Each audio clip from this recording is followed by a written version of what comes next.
सो दोस्तों welcome back to my YouTube channel और हम सीरीज़ कर रहे हैं, ड्राफ्टिंग सीरीज़ कर रहे हैं। हमने how to draft legal notice, how to draft civil suits cover किए हैं और इस वीडियो में हम कवर करेंगे कि हम सेटलमेंट अग्रीमेंट कैसे बना सकते हैं, वो हम इस वीडियो में देखेंगे।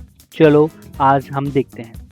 तो ये एक सेटलमेंट अग्रीमेंट है जब दोनों पार्टी म्यूचुअली किसी चीज़ पर अग्री करती है तो हम इस पर सेटलमेंट एग्रीमेंट हम इसमें ड्राफ्ट कर सकते हैं।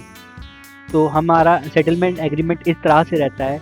This settlement agreement is made and executed eight new Delhi. जो भी डेट हमारी रहेगी वो हम यहाँ पे मेंशन कर देंगे, हमारी क्या डेट है कि सेटलमेंट एग्रीमेंट कब हो रहा है। अब किसके बीच में हो रहा है, बिटवीन किसके बीच में हो रहा है वो हमें मेंशन करना है। मिस्टर राहुल फिर उनकी डिटेल्स लिखनी होती है कि वो सन ऑफ किसके है, मिस्टर फादर वन, रेजिडेंट कहाँ के हैं, न्यू दिल्ली। हम इसको क्या कॉल करेंगे, हम पार्टी फर्स्ट पार्टी हम इसको कॉल करेंगे। हम जो मतलब मिस्टर राहुल हम फिर दे फर्दर हम नहीं बोलेंगे, हम सिर्फ फर्स्ट पार्टी रिकॉल करेंगे। हम hereinafter referred to as first party which expression shall, unless be repugnant to context or meaning thereof, be deemed to mean include her। मतलब इसमें इंक्लूड हो जाता है लीगल है, रिप्रेजेंटेटिव, सक्सेसर, असाइनीज। तो जो मिस्टर राहुल के रहेंगे वो इस तरह से रहेंगे। ये रही फर्स्ट पार्टी। फिर आएगा एंड मिसेस हिमांशी जो इन्हीं की वाइफ है। हम डॉटर ऑफ फादर टू। फिर हम इसकी डिटेल्स लिखते हैं कि रेजिडेंट कहाँ की हैं, क्या है, और हम इन्हें क्या बुलाएंगे, हम इन्हें सेकंड पार्टी रिकॉल करेंगे, हेरेन आफ्टर एज सेकंड पार्टी। फिर वही इसमें आता है कि हम इसमें इंक्लूड करेंगे, हो सकता है मतलब लीगल है, रिप्रेजेंटेटिव एंड सक्सेसर, इसमें हम इंक्लूड रहेगा हिमांशी के। तो ये इस तरह से है सेटलमेंट एग्रीमेंट। कब ड्राफ्ट हो रहा है, कब एग्जीक्यूट हो रहा है, और कब मेड हो रहा है, ये यहाँ पे डिटेल्स रहेंगी।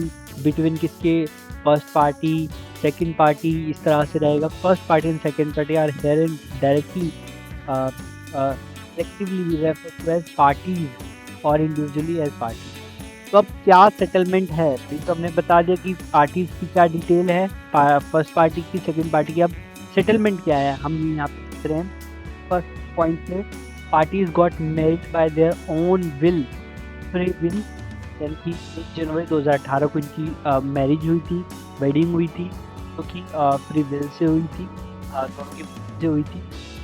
और बोला है कि कुछ डिफरेंसेस होने लगे, जो ब्रेकडाउन हो गई मैरिज और पॉसिबिलिटी नहीं है वो इनकी फिर से रह नहीं सकते हैं। उन्होंने बताया कि usually forward to their own ways, अब ये अपने वेज में ये आगे बढ़ना चाहते हैं। मतलब 1 जनवरी 2018 को इनकी शादी हुई थी, फिर इनको अब कोई उम्मीद नहीं लग रही है, डिफरेंसेस होने लगे, तो इन्होंने बोला कि हम अलग अलग रहेंगे। तो इन्होंने बोला कि ये 1 जनवरी 2025 से अलग रह रहे हैं, लिविंग सेपरेटली रह रहे हैं वो ऑलरेडी। और इन्होंने बताया कि फिर parties they have dissolve there marriage को डिसॉल्व करना चाहते हैं म्यूचुअल कंसेंट से, अपने म्यूचुअली कंसेंट से मैरिज को डिसॉल्व करना चाहते हैं। और जो सेक्शन इन्होंने कोट किया है, section 13B of Hindu marriage act के तहत इन्होंने बताया। अब हम सेटलमेंट कर रहे हैं तो हम सब कुछ चीज़ें लिखेंगे, सेटलमेंट में क्या हो रहा है हमें बता दें कि डिसॉल्व करना चाहते हैं म्यूचुअली। और इन्होंने बताया कि भाई कैसे फर्स्ट पार्टी जो है, it is agree parties that husband, first party जो है सेल ओनली 1 लाख रुपीज़ ही देगी, 1 लाख रुपये देगी सेकंड पार्टी को। और वो किस तरह से देगी, 10 इंस्टॉलमेंट में देगी, दैट इज़ 10,000 पर मंथ वो देगी। फर्स्ट पार्टी सेकंड पार्टी को हर मंथ 10,000 रुपये देंगे, 10 इंस्टॉलमेंट रहेगी, जो टोटल सम हो जाएगा 1 लाख रुपये। फिर अगर आपको both party shall be left with no claims, उन्होंने बताया बाद में कोई क्लेम्स नहीं रहेगा, नो मेंटेनेंस, ना ही क्लेम्स रहेगा, ना ही श्रीधर, ना एलएमसी। ये अग्री किया है दोनों पार्टी। इस further agreed parties, each party has after release other from any state obligations, यानी कि बोला है कि इस फर्दर एग्रीमेंट पे कोई क्लेम्स अराइज नहीं होगा फर्दर पार्टी का। और ये बोला है कि neither party should be allowed to disclose to third parties of other in defamatory और यानी कि डिफेमेटरी मैटर में हम किसी को फर्स्ट पार्टी सेकंड पार्टी किसी थर्ड पर्सन को डिफेम नहीं करेंगे। बोथ पार्टीज के पास राइट रहेगा कि वो शादी कर सकते हैं फ्यूचर में। फिर उन्होंने बोला है कि agreed between the parties they understood, यानी कि बोला है कि फर्स्ट पार्टी और सेकंड पार्टी को सभी टर्म्स और कंडीशन समझ आ गई है अपनी वर्नाकुलर लैंग्वेज में, यानी कि जिस लैंग्वेज में वो स्पीक करते हैं समझते हैं उन्होंने टर्म्स और कंडीशन समझ ली है। Both the parties have agreed on each और एवरी टर्म्स, अग्री करा है, केयरफुल रीड कर लिया है, अंडरस्टैंड कर लिया है कॉन्सेप्ट को, स्कोप को, इफेक्ट को, कि क्या इसके कंटेंट्स हैं, क्या इसकी स्कोप है, क्या इसकी इफेक्ट है और कॉन्सिक्वेंसेस क्या रहेंगी ब्रीच कर दिया तो उन्होंने समझ लिया है। ये सभी अग्रीमेंट में लिखा है।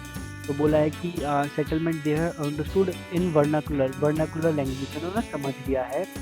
और ये बोला है कि सेट जो एग्रीमेंट है वो किसी बीच में ना, वो अपनी फ्री विल से हो रहा है, दोनों की मर्जी से हो रहा है, ठीक है, कंसेंट से हो रहा है, कोई अनड्यू प्रेशर नहीं है, उर्जन नहीं है, इन्फ्लुएंस नहीं है, किसी चीज़ का दबाव नहीं है, मतलब दोनों अपनी मर्जी से ये अग्रीमेंट साइन कर रहे हैं, ठीक है। फिर 11 पॉइंट में ये है second party is bound to cooperate with the litigation matters of first party, यानी कि फर्स्ट पार्टी के लिटिगेशन मैटर पेंडिंग है कोर्ट में, तो सेकंड पार्टी उसे कोऑपरेट करेगी, कोऑर्डिनेट करेगी। फिर बोला है कि second party bound to cooperate with the first party के साथ कोऑपरेट करेगी। Both parties will not contact with each other in any manner except in litigation matter of, बोला है कि इस एग्रीमेंट के बाद फिर दोनों पार्टी कोई कांटेक्ट नहीं करेगी और सिवाय सिर्फ लिटिगेशन मैटर के अलावा वो कोई कांटेक्ट नहीं करेगी। फिर बोला है कि it witness thereof each of the parties here to has caused this agreement to be execute करना चाहते हैं, ठीक है। डेट डे मंथ और ईयर अबव मेंशन है। यहाँ पे मिस्टर राहुल अपने साइन करेंगे, यहाँ पे second party Mrs Himanshi sign करेंगी, जो भी इनके साथ विटनेस आए थे वो अपना नाम, फ़ोन नंबर और यहाँ पे साइन करेंगे। इस तरह से हमारा जो है सेटलमेंट एग्रीमेंट है। सेटलमेंट एग्रीमेंट में आपने देखा कि हम सेटलमेंट एग्रीमेंट में सब कुछ मेंशन कर देते हैं, क्या सेटल कर रहे हैं, कितना पे कर रहे हैं, किस तरह से पे कर रहे हैं और क्या टर्म्स और कंडीशन है, दोनों ने समझ लिया है और क्या इसके कॉन्सिक्वेंस होंगे ब्रीच करने के। तो ये हमारा सेटलमेंट एग्रीमेंट रहा। तो सेटलमेंट एग्रीमेंट हमने सीख लिया है। अगर आपको ये कंटेंट अच्छा लग रहा है तो प्लीज़ इसे लाइक करें, सब्सक्राइब करें और सपोर्ट करें, कमेंट करें और क्या मैं इम्प्रूवमेंट कर सकता हूँ वो प्लीज़ मेंशन करें। Thank you.